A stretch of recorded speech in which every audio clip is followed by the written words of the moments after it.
Daily Words of God. Not to fear God and shun evil is to oppose God. These days you are face to face with God, and face to face with God's words. You have much more knowledge of God than Job did. Why do I bring this up? What is my purpose in saying these things? I would like to explain a fact to you. But before I do, I want to ask you a question. Job knew very little of God, yet was still able to fear him and shun evil. Why is it that people these days fail to do so? They are profoundly corrupt. Profoundly corrupt. This is the superficial phenomenon causing the problem. But I would never view it in such a way. You often take frequently used doctrines and terms, such as profound corruption, rebelling against God, disloyalty toward God, disobedience, not liking the truth, and so on, and use these catchphrases to explain the essence of every single issue. This is a flawed way of practicing. Using the same answer to explain matters of different natures inevitably raises blasphemous suspicions about the truth and God. I do not like hearing this kind of answer. Think about it long and hard. None of you has given this matter any thought, but I can see it every single day. And every single day I can feel it. Thus, while you are acting, I am watching. When you are doing something, you cannot feel its essence. But when I watch, I can see its essence, and I can feel its essence too.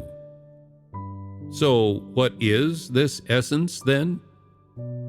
Why are people these days incapable of fearing God and shunning evil? Your answers are far from being able to explain the essence of this problem, nor can they resolve it. That is because it has a source of which you are not aware. What is this source? I know you want to hear about it, so I will tell you of the source of this problem. Since God began to do work, how has He regarded human beings? God rescued them. He has seen humans as members of His family, as the objects of His work, as the ones He wanted to conquer and save, and as those whom He wished to perfect. This was God's attitude toward humanity at the outset of His work. What, though, was humanity's attitude toward God at that time? God was unfamiliar to humans, and they regarded God as a stranger. It could be said that their attitude toward God did not reap the right results, and that they did not have a clear understanding of how they should treat God. As such, they treated Him however they liked, and did whatever they liked. Did they have any opinions about God? At first, they did not. Their so-called opinions merely comprised certain notions and presumptions about Him. They accepted what conformed to their notions, and when something did not conform to their notions, they obeyed it on the surface, but deep down they felt strongly conflicted and they opposed it. This was the relationship between God and humans in the beginning. God viewed them as family members, yet they treated Him as a stranger.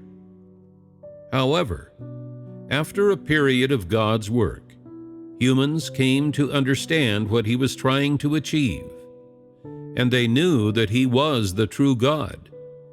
They also came to know what they could obtain from God.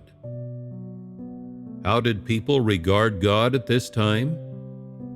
They saw him as a lifeline and hoped to be granted his grace, blessings, and promises. At this time, how did God regard humans? He saw them as targets for his conquest. God wanted to use words to judge them, to test them, and to put them through trials. However, as far as people were concerned back then, God was just an object they could use to achieve their own goals. People saw that the truth issued by God could conquer and save them, that they had an opportunity to obtain the things they wanted from him, as well as attain the destinations that they wanted. Because of this, a tiny bit of sincerity formed in their hearts, and they became willing to follow this God. Time passed, and due to their having gained some superficial and doctrinal knowledge of God, it could even be said that humans were beginning to grow familiar with God and the words he said, his preaching, the truths he issued forth, and his work.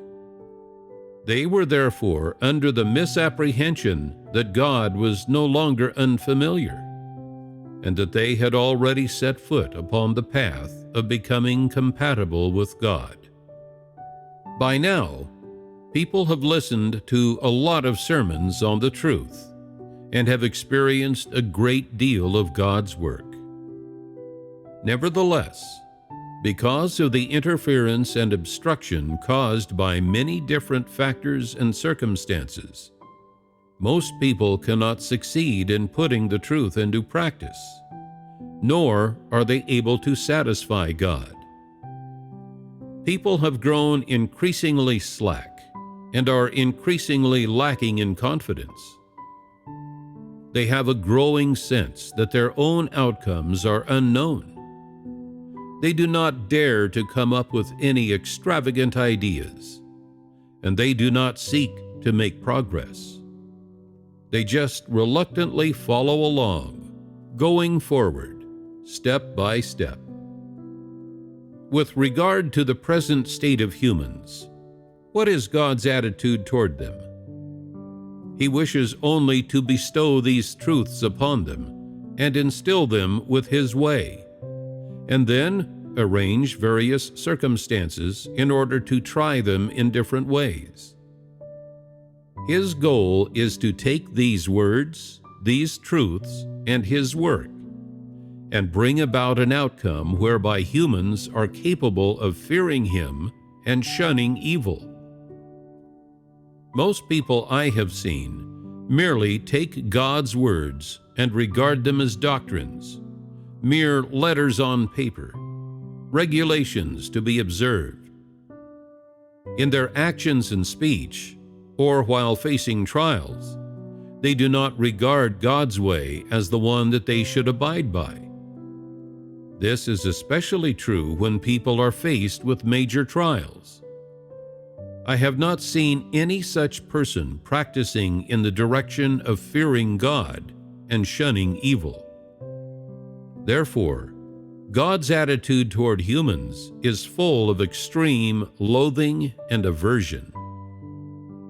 Despite his having repeatedly given them trials, even hundreds of times, they still do not have any clear attitude with which to demonstrate their determination. I want to fear God and shun evil. Since people do not possess this resolve and do not make this kind of display, God's present attitude toward them is not the same as it was in the past, when he extended them mercy, tolerance, forbearance, and patience. Instead, he is extremely disappointed in humanity. Who caused this disappointment? On whom does God's attitude toward humans depend? It depends on each and every person who follows him. Over the course of his many years of work, God has made many demands of people and arranged many circumstances for them. regardless of how they have performed, though, and no matter what their attitude toward God is.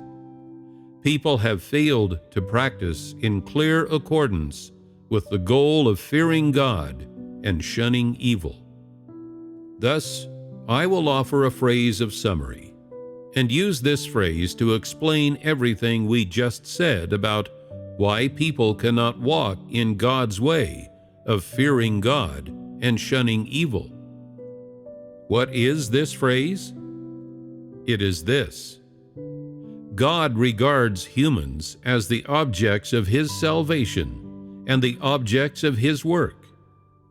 Humans regard God as their enemy and their antithesis.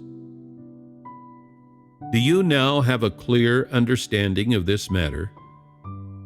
It is very clear what humanity's attitude is, what God's attitude is, and what the relationship between humans and God is.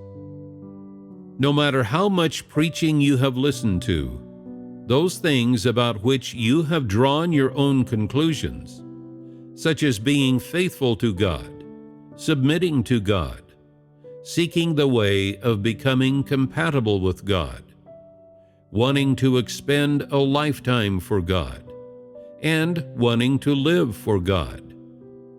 To me, those things are not examples of consciously walking in God's way, which is to fear God and shun evil, but instead, they are simply channels through which you can attain certain goals.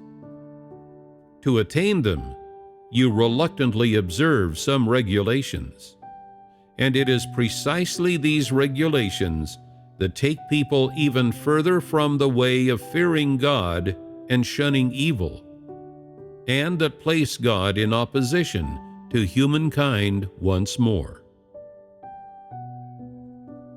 Today's topic is a little heavy, but no matter what, I still hope that when you go through the experiences to come and the times to come, you will be able to do what I have just told you.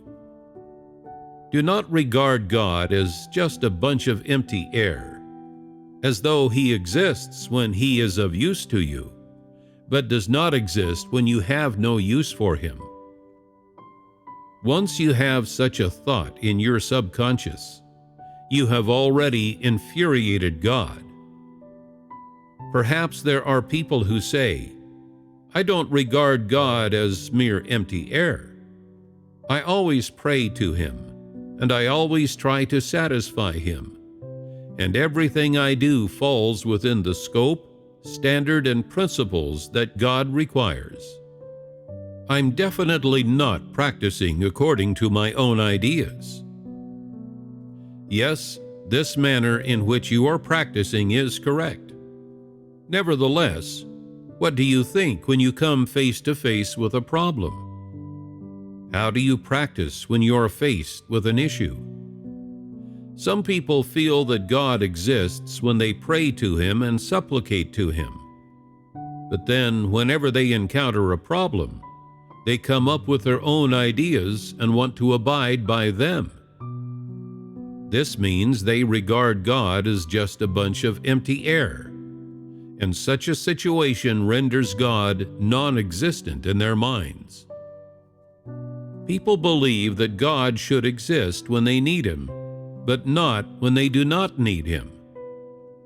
People think that practicing based on their own ideas is sufficient. They believe they can do whatever they please. They simply do not believe they need to seek out God's way.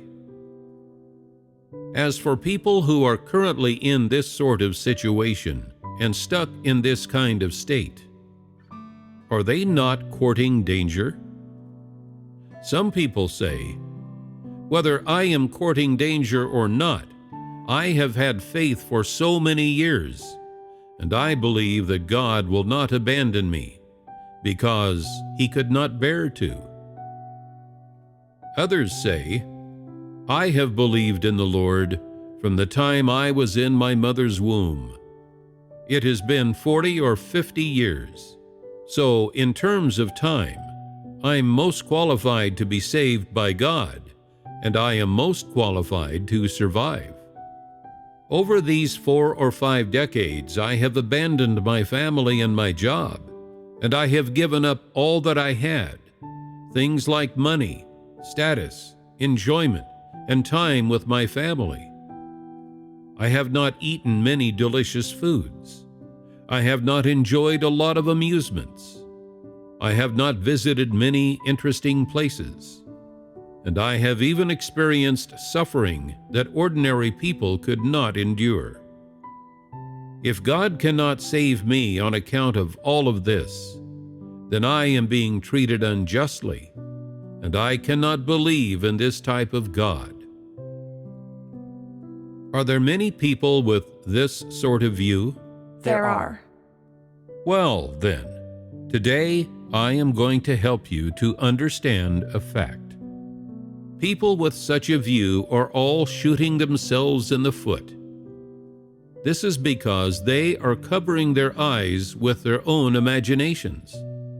It is precisely these imaginings, as well as their own conclusions, that take the place of the standard God requires humans to meet and hold them back from accepting God's actual intentions.